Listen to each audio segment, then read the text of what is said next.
Good morning and welcome to today's Ciphr webinar. What does it mean to be a hybrid people professional? I'm Catherine Newbury and I'm Ciphr's Head of Content. And with me today is Gary Cookson, Director of Epic HR. Welcome, Gary. It's great to have you with us today. Thanks, Catherine. Hello, everybody. We'll tell you more about Gary in a minute once we launch into the presentation, but I'll start by just telling you a little bit about Ciphr in case you haven't come across us before. Ciphr is a leading UK people management software company. Our HR, payroll, L&D and recruitment solutions help you manage every aspect of the employee lifecycle. Our solutions integrate with each other and third-party applications to help you deliver a seamless employee experience and simplify HR administration. We won't be going into our products on this broadcast, but if you want any information about what we do, get in touch with us by using the contact information that you'll see at the end of the presentation, and we'll be happy to set up a separate call and take you through that. And with that, I'm going to disappear and hand you over to Gary, who's going to take you through today's presentation and tell you a little bit more about hybrid working and what it means to be a HR professional in this new hybrid context. Thank you, Catherine. Hello, everybody. Welcome to this session on out of the office. What does it mean to be a hybrid people professional, which is a title that just trips off the tongue, doesn't it? I think we can probably simplify that too and make it a bit sexier in terms of the design. Let's look at it that way instead. There are loads of opinions, aren't there? And you'll have come across these on how to organise yourself to work remotely or hybrid. There's loads of views on how to change your working practices as well. No end to the pieces of research that you see in the media and academic journals that show how beneficial remote and hybrid working can be to anybody who does it. But how do we reimagine what we do, our people practices for this world? How do we ensure the way that we deliver what we do actually works for those who work in either in the physical workplace, remotely, or across both? What needs to change in the way that operational HR and L&D is done so that we avoid making it easier just to come back to the physical workplace? If we're going to make it effective, our whole organizations have got to change culturally, physically. We need to avoid thinking about it as a binary choice and work on a much more granular level, which we'll explore today. And I think even the term hybrid working is perhaps misleading because it suggests simply combining the remote and face-to-face worlds. And as you'll discover from what I tell you today, it's not as simple as that. It's something much more conscious, much more deliberate, needs a very different approach. We've got to change what work is as well as where and when it takes place. So today we're going to explore some things we need to think about that can help us do that. Also, what we use our places and spaces for is going to change too.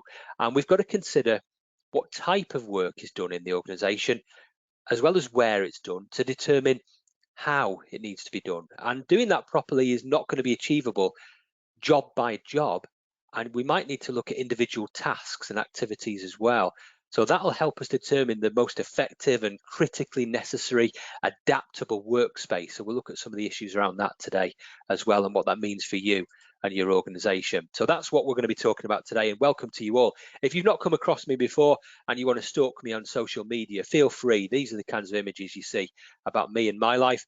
I'm a father of 4, husband of 1, and in whatever minuscule spare time that I get, I run my own business. And my business helps individuals, teams and organizations to become better at what matters to them. And my background is in HR and L&D.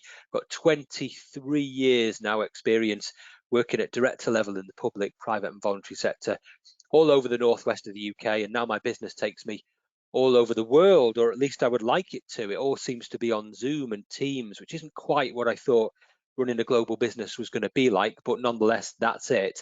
And I've got lots of experience working in a hybrid way over a 2-decade period. Hybrid working is not something that came to me 2 years ago when the pandemic hit. I've been doing it for a lot longer than that, helping my teams and my organizations to deliver their services across both remote and face-to-face stuff. And I share lots of my experiences, and I have been doing it a long time. And you're going to get some of those today. In terms of logistics, let me just help you understand what we're doing today. We started bang on at 11 o'clock, as we will do. We're not going to go any later than 12 o'clock, which is the finish time. Depending on how chatty you want to be, if you want to ask loads and loads of questions, and you can ask as many as you like, we might push up quite close to 12 o'clock. But if there's very few questions, then we'll finish in advance of that. But I do intend this to be quite a participative session. I want you to give me your thoughts and your opinions, and you can do that using either the chat or the questions panel, and we'll try and get through as many questions as we can. And any that we don't manage to answer live during the session today, we'll be able to send out via email with my answers afterwards. There's some polls going to come your way as well. For many of you, if you've not seen GoToWebinar for some time, or maybe not at all, we're going to use polls, we're going to use question and answers, and you can use chat as well. So loads of ways for you to interact. I don't want you just to sit there and listen to all of this. I want you to share your thoughts and ask questions for things that are important to you. So that's the way we're going to interact today. There is a bit of an elephant in the room, and we may as well talk about that, and that's because I've wrote a book. And there it is. This is my book, HR for Hybrid Working. It's not out yet. It's actually due out in 8 days' time on the 3rd of June, but you can order it now if you want to as a pre-order.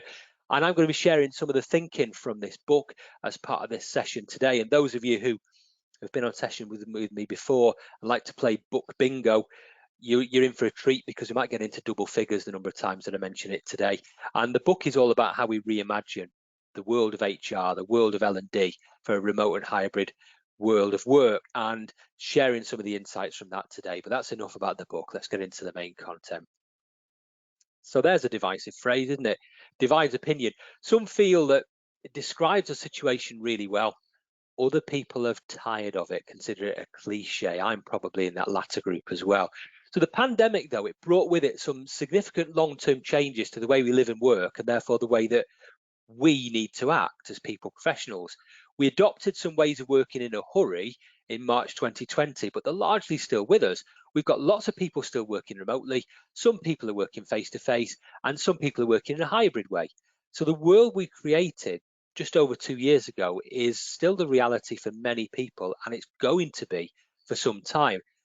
And you know that it comes with some significant advantages and disadvantages in perhaps equal measure.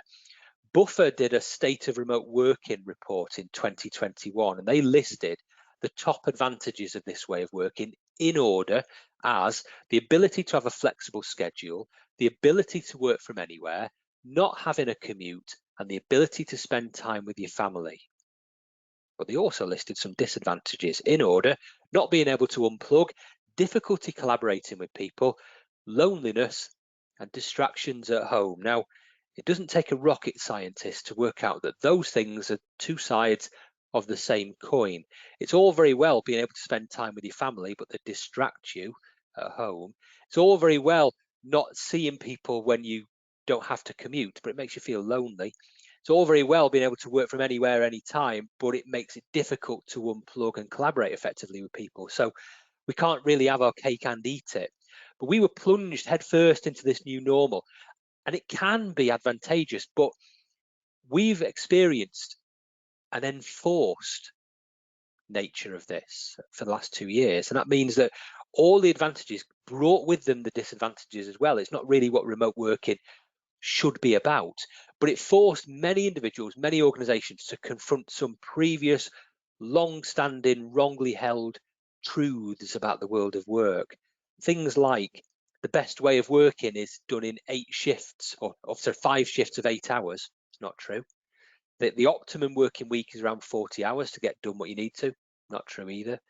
That you need to live close enough to your place of work to get there on any given day. Well, that's not true now. And that work has to be done in one physical space, in one location, and that's simply not true either. But the reality in your business might be quite different, and you see 2 extremes shown on the screen there. Lots of businesses, maybe yours as well, simply don't have a choice about remote or hybrid working, and many individuals don't either. There's always going to be work that needs doing face-to-face, and there's always going to be individual preferences about ways of doing that as well. But it isn't really a binary choice. There are loads of different options to consider, and an individualized approach right down to the task level itself is probably going to be more workable. We'll explore that later on. One of the main lessons that we learned, though, during the pandemic was that the switch to remote working was not as simple as just taking what you did in the office and doing it on Teams. Some of that works, but not all of it. So hybrid working needs to follow the same principles. It's not quite trying to merge the remote and face-to-face worlds, despite what the label might suggest. It's something different, more conscious, more deliberate, something that changes what remote work is and what face-to-face work is into something that is greater than the sum of its parts, something better than either are individually. But I know this reality is different for many people, and I'm going to launch a poll for you in a second to find out what the reality is at your organisation. That poll is now open on your screen. And we've got how many people in the room today? 98 people in the room today, so we should get a good spread of opinions here. Leave this poll up now for about, I don't know, about 30 seconds before we close it down and discuss the results. Some different options for you to pick from there about the range of jobs that could be hybrid versus face-to-face in your location. Poll's going to close in about 10 seconds time. So get your responses in very quickly. You've got about 5 seconds left before we close this poll down. I can see well over half people have voted now, which is great to see. I can see the results coming through live, and I'm going to share these with you. They're really interesting here, really interested to see these results. About to close the poll down. So there we go. Let me share these results with you. Have a look at this. This is really interesting, isn't it? People clustered towards the top half of the screen. There are a good portion of you here in your organizations where all your jobs could be hybrid, or at least most could be. And many people are well over half. And in fact, if we take the kind of overall picture here, loads of jobs here could be hybrid in nature. There are very few people here who are saying that most jobs have to be face-to-face. There are some, and that's very contextual, but not many. And nobody here is saying that in your organization, every job needs to be face-to-face. Well, we've proved that that doesn't need to happen over the last 2 years.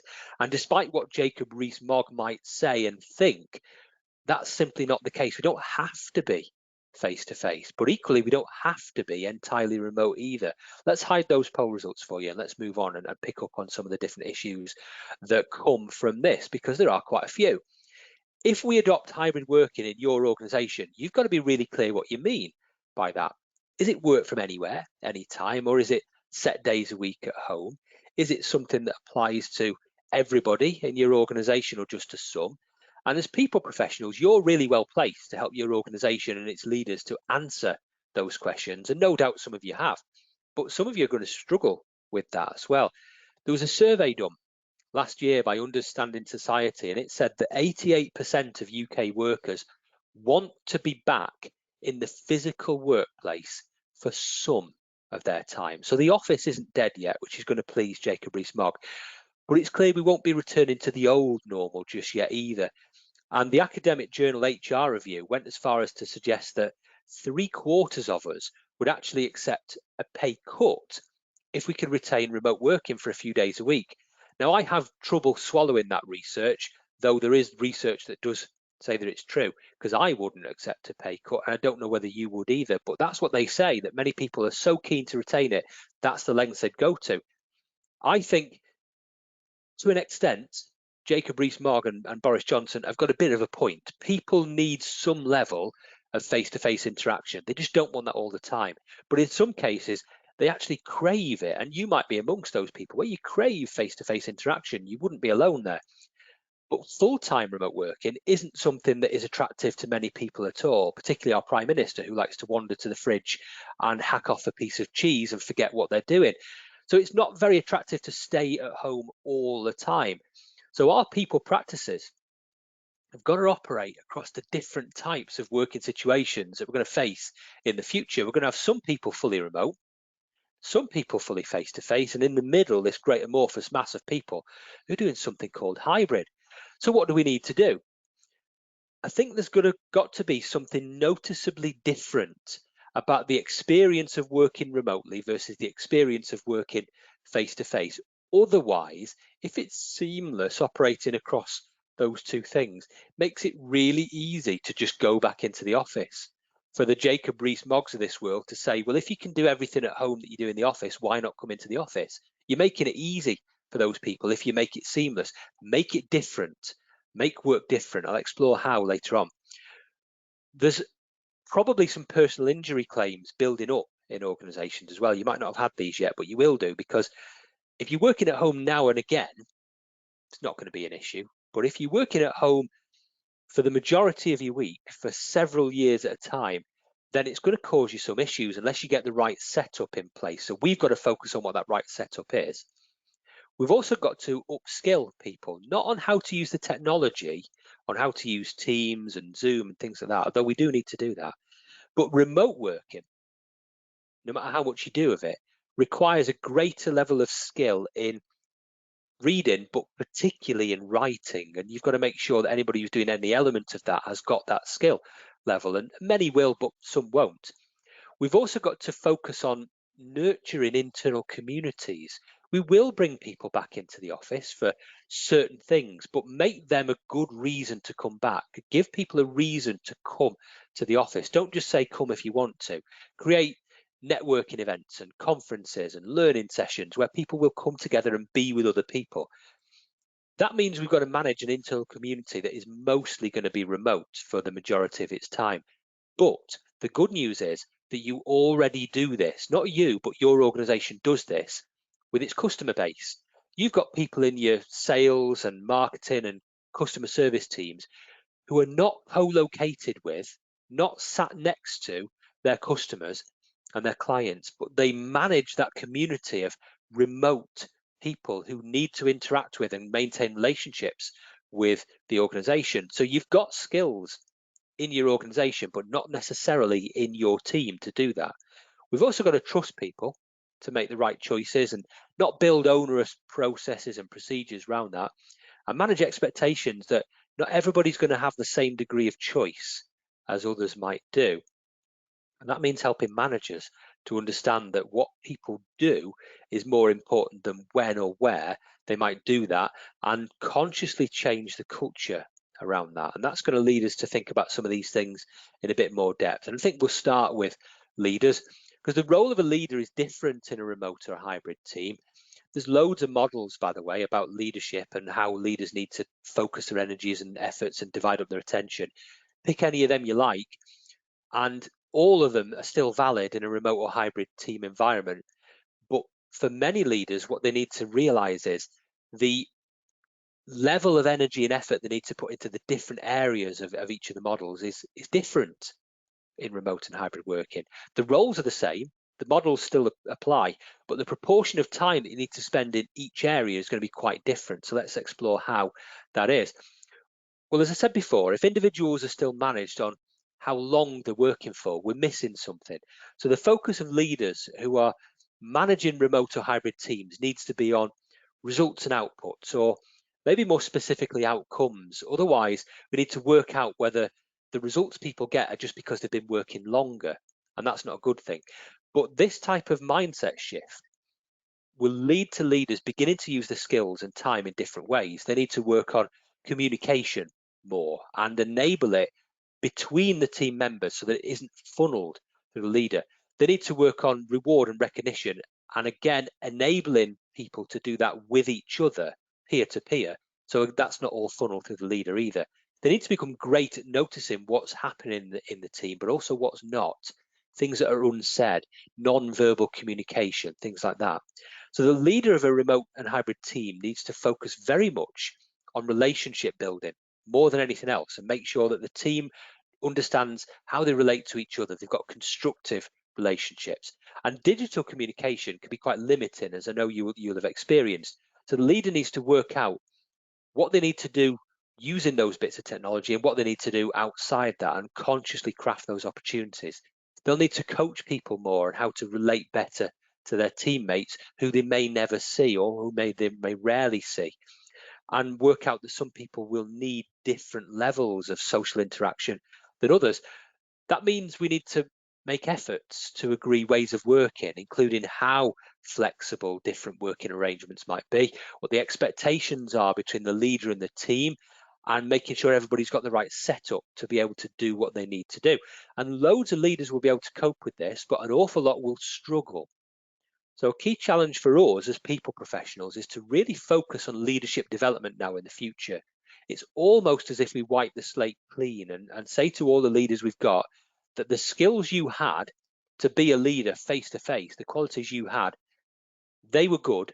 You still need some of those, But doing it in a hybrid way, doing it in a remote way, requires us to bring everybody up to the same level and to start again almost with leadership development. And some of my clients have been doing that really, really well. Let's focus on what you've been doing with leaders in your team. So another poll launching on your screen now. How confident are you that the leaders you've got in your organization right now can do this, can operate differently, can reskill themselves and do that? So a range of different options there to pick from as I have a little drink.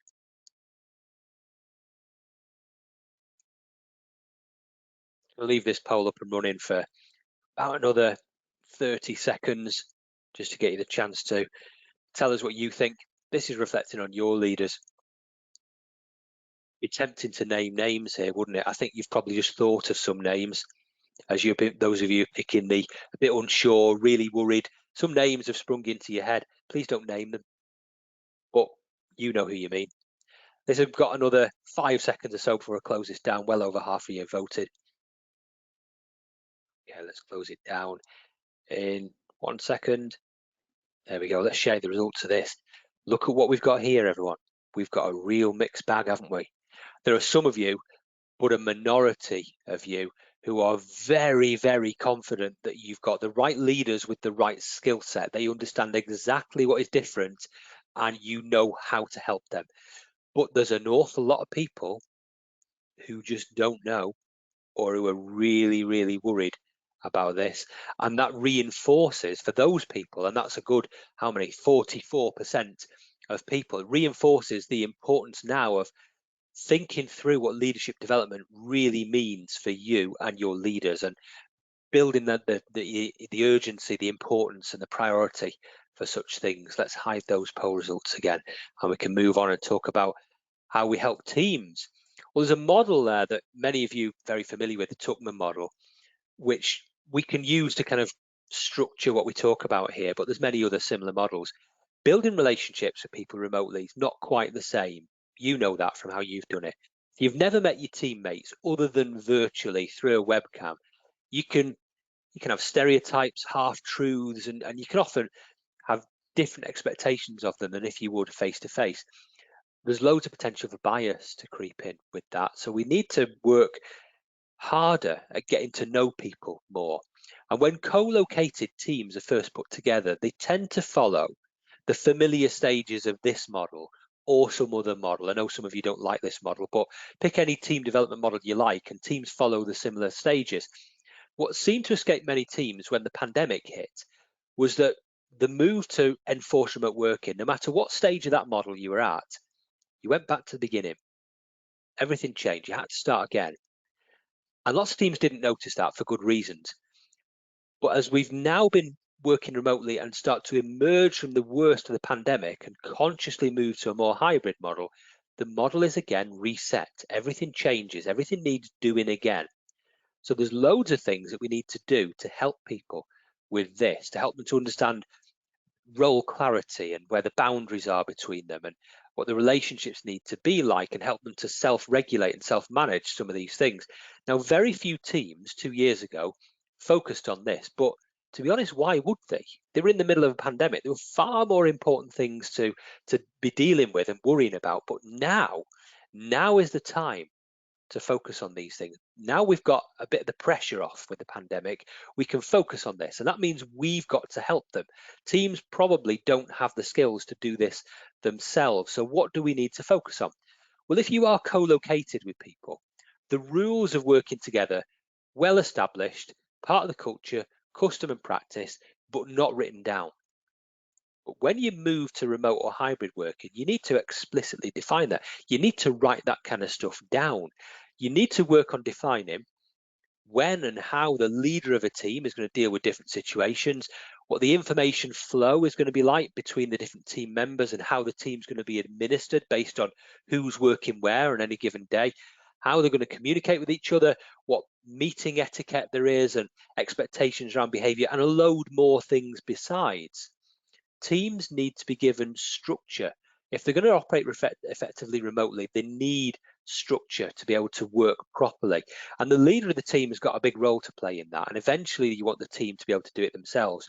But we as people professionals need to be on top of this, helping teams, prompting teams, facilitating some of those kind of discussions where they agree that type of thing. And people need social connections too. If they're not going to be those water cooler moments that we all think we used to have in the office, we need to make sure that hybrid teams, remote teams, they get something that enables that.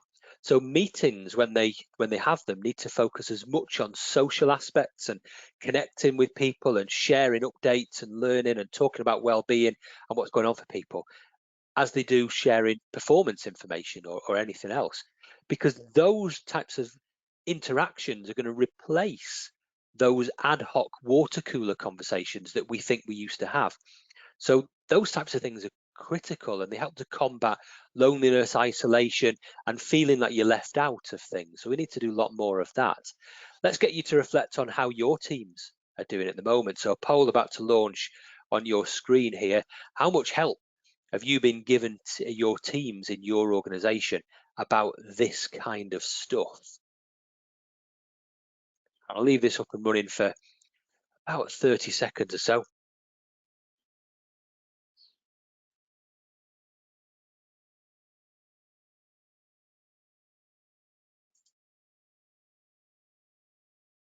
This is interesting because I think it's perfectly understandable to not to have done this during the worst of the pandemic. You had bigger things to worry about. So did they. It's perfectly okay not to have done this so far. But if you're now thinking about how do we move out of this? How do we build a hybrid working environment? Now is the time. So if you haven't done it up till now, fine, but now is your chance. And if you don't do it now, when will you ever do it? So I'm going to close this poll down now and we can share the results here. So let's have a look at this. The good news is that lots of you have done this, which is really helpful, but not many have. Most of you have left teams to it. And I think if we're going to be the people professionals that you want to be, we can't leave them to it. We have to be on top of that. We have to be facilitating that type of stuff. So those of you involved in L&D, that's where you perhaps need to focus a lot of your attention in the coming months and year. Let's hide these poll results. Okay, so let's talk about some other things as well. Using data is one thing. We collect stacks of data, don't we, about your customers as an organization, and we use that to tailor services using technology to build products and services around what that customer has said and done in CRM systems. But the same is possible, desirable even, for our employees as well. Even with a small number of employees, you could do it. Most of your people practice systems have a load of data about your employees, but most of it's relatively static, used for reporting purposes. There aren't many systems, many organizations who actively use that to segment your employee base, map the employee journey in the same way that you might do for your customers. There's not many people practice systems that have a record of every employee interaction with your organization and then tailor the employee experience based on that. But the tech is there. I mean, look at how when you go onto Facebook and things like that, you see adverts based on things you've clicked on, or maybe even things you've just said out loud and your phone's listen to you. It's like witchcraft sometimes, but the technology is clearly there to do that. Our own entire online experience is tailored based on your past habits, but we don't do that in the workplace. If we did, we could unlock a greater amount of employee engagement for tailoring that to the individual. Now, some systems can give you that visibility and data that you can use to manage productivity much more effectively for those people who you're not co-located with. But your managers need to be comfortable knowing where that data is and how to use it and what decisions they need to make. And some of that data is in your system, but not all of it. So we need to be closer to the managers themselves and work out what data do they use to make decisions about people. And I think most of it is not in your people practice systems, it's somewhere else. So you need to combine your data sets, combine your systems. For example, many learning experience platforms, LXPs, can give you data about what people do when they're learning, how they learn, how they apply it. It's entirely possible that if you could combine that with other organizational data in operational systems, then you can start to predict what learning people need and predict how to help people in the future to be able to perform, and then deliver that remotely without ever seeing them. You could, for example, use internal social media, Teams, Yammer, things like that, where people talk to each other, to do some kind of social listening, scanning those social media channels, looking for people asking questions, and use that to do the right intervention. You can then recognize the main touch points where people might need help. And most of the time people need help when they need us as people professionals is not when they see us, not when they're face to face with us. It's when they're getting on with stuff, when they're doing their work. But we could see that if we know where to look. Loads of touch points where you can predict that when somebody joins an organization, when they move jobs, or when something changes in that job. And we could create structures, opportunities to connect with other people at those touch points, to access resources and share ideas. And we do that using the technology that is already there in our organizations. Well, that leads me now to what will be the final part of what I need to cover today, the physical changes to the workplace. Remote working, when it's done in a person's home, like I'm in my eldest daughter's bedroom here, needs to be a source of energy, space to work with, minimal interruptions, the benefit of no commuting. That's how it was for lots of people, including me, up until the COVID-19 pandemic. For nearly 2 decades, when I worked at home, there were no meetings, there was no Teams, there was nothing I had to do that involved other people. I just got loads of stuff done. And if anybody did ring me or did set up a Teams, or, well, it was Skype in those days, meeting, they apologized for interrupting me because they knew when I was working at home, I needed that focused time. That leaves then the office as that place of collaboration, face-to-face interactions, and those mythical water cooler moments. But that needs some very careful design. We need to be avoiding making the physical workplace and your remote workplace exactly the same. And the good reasons why that is. Comes with loads of challenges. We need to avoid having a very fixed view of what your workplace is, whether that's here or in the physical workplace. Don't have a fixed view of it. Everywhere needs to be capable of providing for a very wide range of different types of work, because work isn't just definable by where it takes place or when, but by the type of work being done itself. And that could be synchronous alongside other people in real time, or asynchronous working on your own at a time when others might not be. So we need to be more like the images on screen here and providing lots of different options in the physical workplace. It can't be anymore about banks of individual desks and cubicles and the odd meeting room. The balance of those things has got to change to allow for different types of working.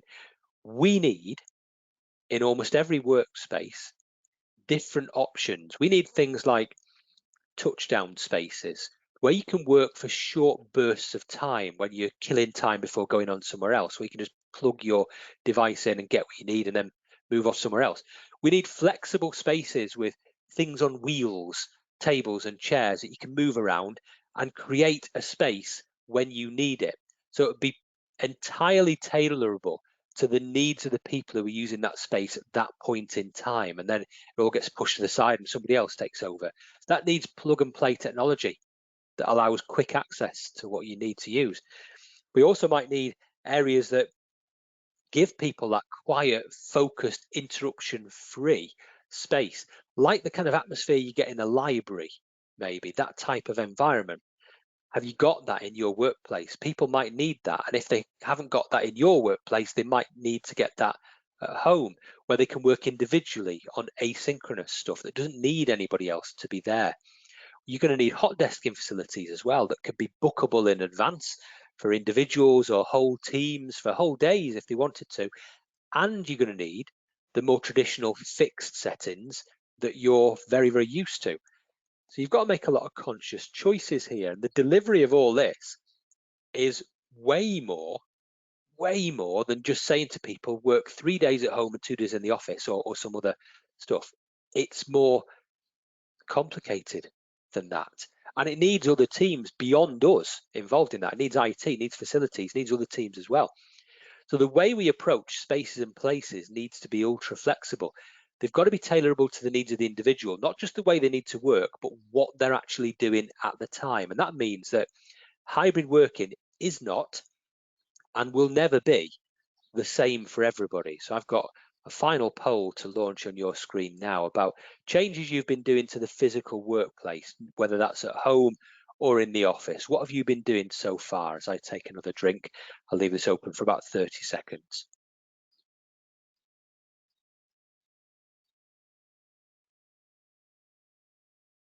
I can see the results coming through live, and I'll share these with you very, very shortly. These are interesting things coming through. It gives you options here on the poll about whether you've focused on the physical office or the home office or both, or maybe even neither. So this poll's got about another 15 seconds to run before it closes down. And let's see.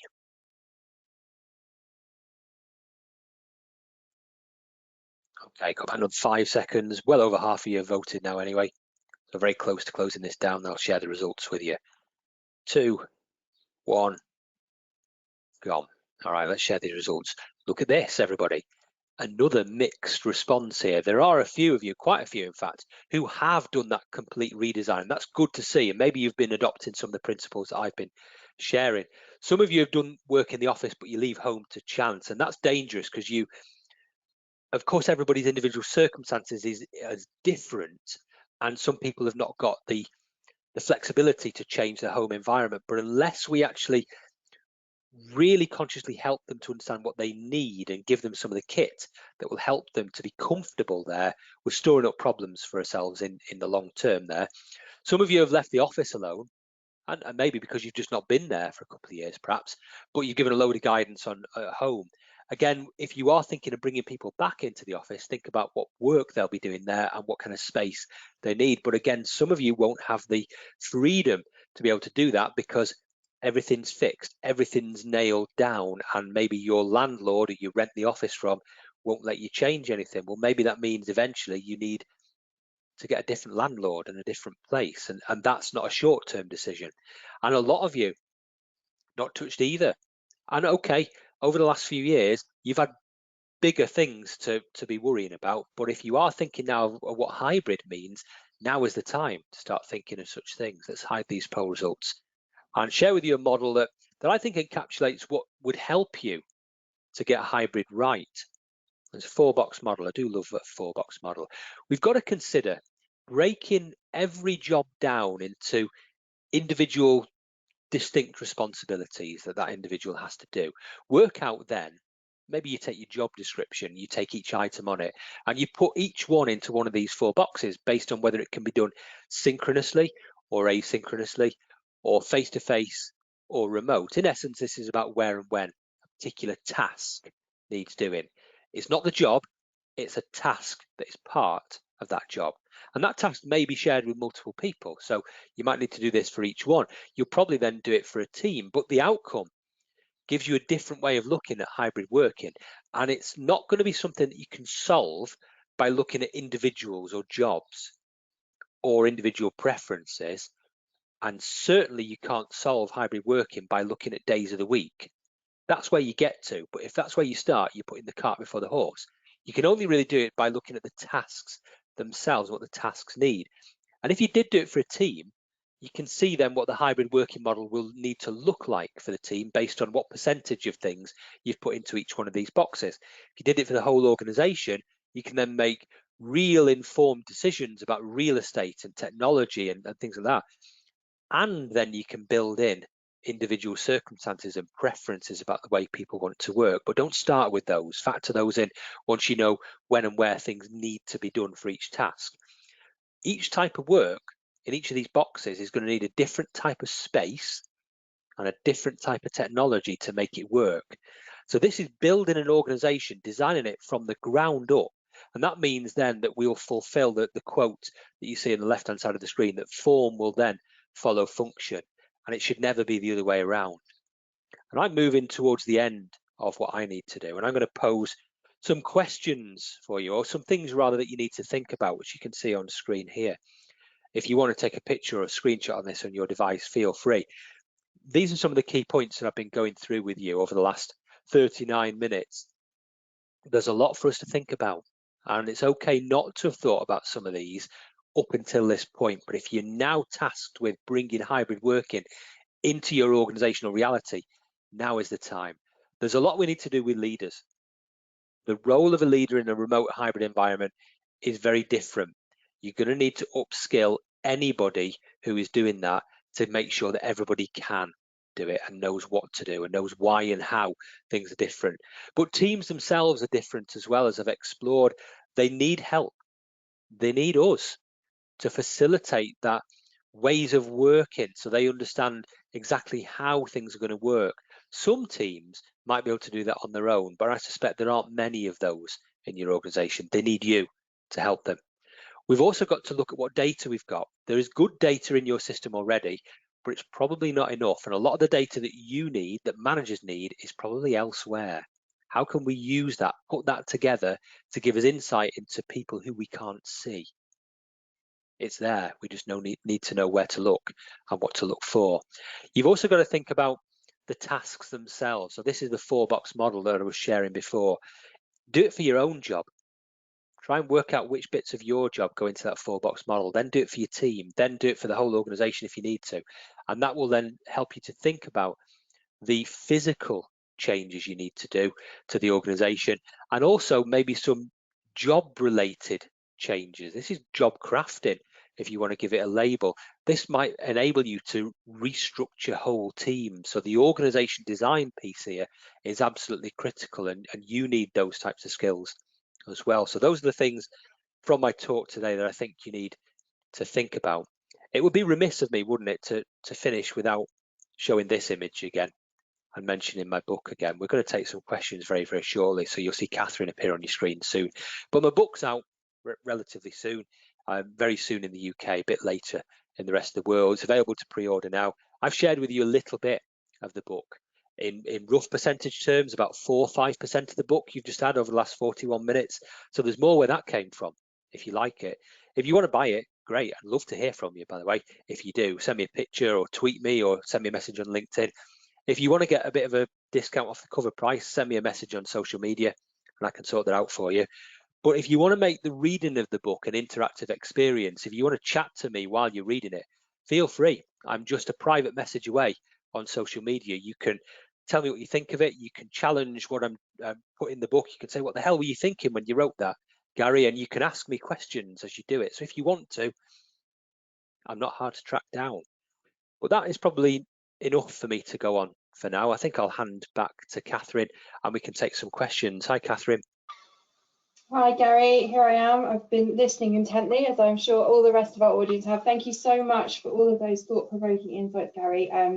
I've got lots of notes scribbled down, and I suspect our audience will too. So just a reminder, if you have been note-taking furiously, this is all being recorded, and you'll get the recording to you automatically tomorrow, so you can revisit any of that, the audio and the slides at any time. So we've had some questions come in already. Don't be shy, please send more in, and we've got a good 15 minutes or so at minimum to go through your questions. So first question from Isaac. Thank you, Isaac. How do you find a balance when checking in with a team? You don't want to overwhelm people, but at the same time want to know that they're supported. Yeah, I think that's a tricky one for me to answer, Isaac, because I don't know your team, and I think everybody's team is going to be slightly different. There are some people who are going to be confident enough and comfortable enough not having any interaction or any check-in with you as the leader of the team for the entire week, but other people will need a bit more hand-holding, whether that's virtually or face-to-face. My view is you ask them, you agree that with them, and that's what I meant when I said teams need help with this, leaders need help with this. They need you to come up with some headings on a piece of paper that say, okay, how are we going to work together? How are we going to communicate with each other? What expectations do we have of each other? And it will be different for each individual, because some individuals will be co-located with the leader and others won't, and that might change day by day. So there isn't a one size fits all approach, Isaac, on this one. And that's one thing I'd hope you'll remember on this. Very individual, very individual. And the key here is to ask people. Yeah, thank you, Gary. I hope you won't mind if I just add some of my own insight. So, Isaac, I'm a team manager. I have 2 people that I manage, and both of whom have joined in the past. Well, they've joined this year, both remotely.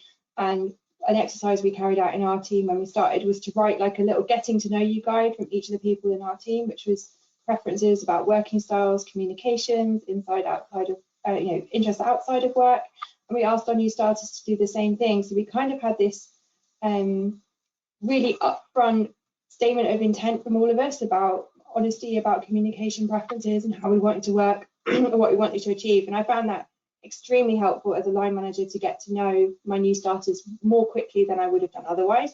We're not hybrid working, we're fully remote, and some of them are not geographically close to me, so this face-to-face meeting just wasn't possible. And I also found out loads about my teammates that I thought I knew, but maybe my perceptions were a little bit skewy. And so I found it a really useful exercise. I think others in my team did, and that's an idea that I've picked up off social media. I've seen other people offering that as a way to get to know people and to kind of align those communication preferences and kind of almost set out an agreement. So that might be a step too far for you, but it could be something to consider doing. Hopefully you're nodding, Gary, that this is a good idea. Yeah, but every team is different, Catherine, Exactly. and you've worked out what works for your team, and that wouldn't necessarily be the same for everybody else. Exactly. So go with what the team need. Exactly, and that's part of the whole asking thing and keeping those communication channels open. Sally, a question from you, thank you. Would be interested to know what people's views are on providing 2 sets of IT equipment, one for remote working and one for the office. Well, other people may well chime in at this point, and Catherine, you've probably got some experience here too. I think you may have to. I think you may need to, but you'll have savings elsewhere in the organisational budget that will offset some of these things. But you need to make sure that wherever people work, they've got whatever they need to do that properly. And that may well mean giving them 2 sets of some things, or it may well be giving them some things that are ultra portable and light that will enable them to move them between those things. But it's a distinct possibility. How's it work for you, Catherine, at Ciphr? Have you given 2 sets of things to people? No, so we all have laptops as standard as part of our disaster recovery guidelines. It means that we can work from anywhere. So I think there is kind of a choice when it comes down to laptop size, as you said, Gary, whether you want something that's more portable if you might be, say, field-based and in normal times you'd be out on the road quite a lot, or if you're more of a desk-based role, you might have a heavier machine. But I think it comes down to that, what you just said about communication is about asking people. So, for example, if I'd have joined and they'd sent me automatically a new screen and a new chair, I actually already have those things. So they'd just be collecting dust at home and getting in my way. So maybe there's something to be said around, for want of a better word, an audit about what people have and what they need, what's missing from their home equipment, rather than just assuming everyone needs the same thing. Because some people might want a sit-down desk, some people might not want a sit-down desk. People might want one screen, or they might want even an extra screen, 2, 3 screens, so everyone's different. Katie, a question from you. Do we have health and safety responsibilities for staff's home working environment like we do in the office? Yeah, I think we do. We have to bear in mind, though, that not everybody will be able to tailor and change their home environment. Some people simply cannot do that, but we need to make sure that we've done a kind of risk assessment of whatever environment they are working in. I've just lost Gary's connection. He's just frozen. I don't feel well qualified for that one, unfortunately. You got me now, Catherine?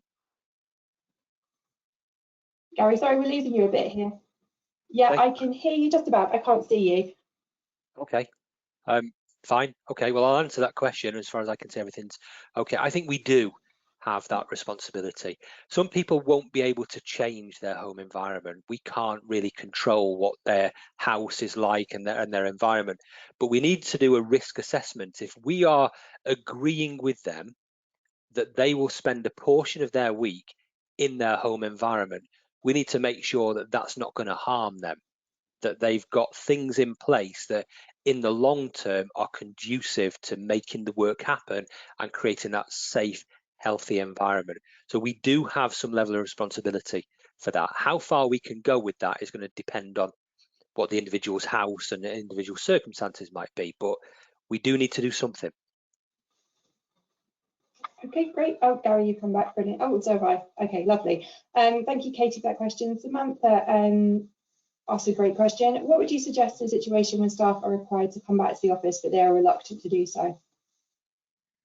Okay, well, I would ask them first why they're reluctant to do that, but I would also ask the leaders of the organisation why they might mandate staff coming back to the office, and maybe get those 2 groups of people together to try and battle it out. because I suspect that they haven't talked to each other about that.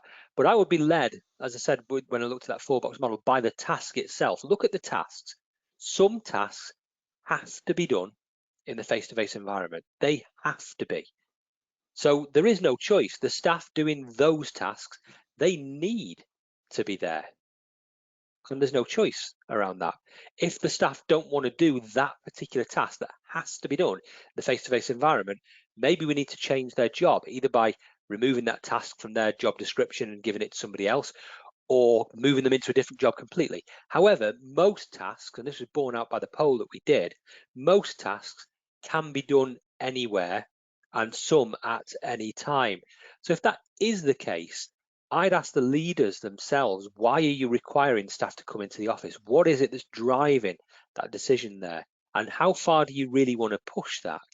Because you can imagine some of the implications of really pushing that. You'll have people resigning, you'll have people going off sick, you'll have other things.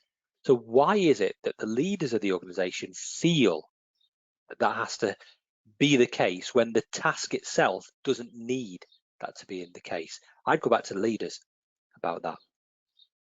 Is it important here to have that evidence of sort of, as you're saying, of identifying tasks which need to be done together in person and versus those which can be done sort of asynchronously? Yeah, it is, and that's something that we need to help leaders with. If we leave them to decide that themselves, we will get a very mixed approach. As some leaders saying, yeah, I want everybody back in the office, and some leaders saying, no, I want everybody remote. But we shouldn't leave that to chance. We need to be facilitating those conversations throughout the entire organization. So this is a key role for us to play. Okay, great. I have another question from Isaac, which is slightly off topic. He is currently working as an organisation development apprentice and studying his level 3 CIPD, and he would like to know, what is the most important factor to remember as a people professional? Okay, so there's a question I'm not prepared an answer for, Isaac. Thank you for that. There's a number of things that are relevant to us as a people professional. I suspect you're after a more general answer than you are specific to hybrid working.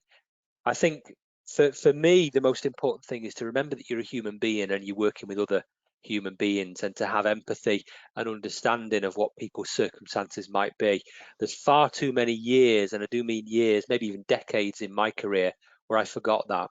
And I forgot that I was working with human beings, and I focused too much on data and performance and things like that, and not really understanding the people that were driving such things. So for me, that would be, for me, be human. Remember that you are, and so are they. Lovely, thank you.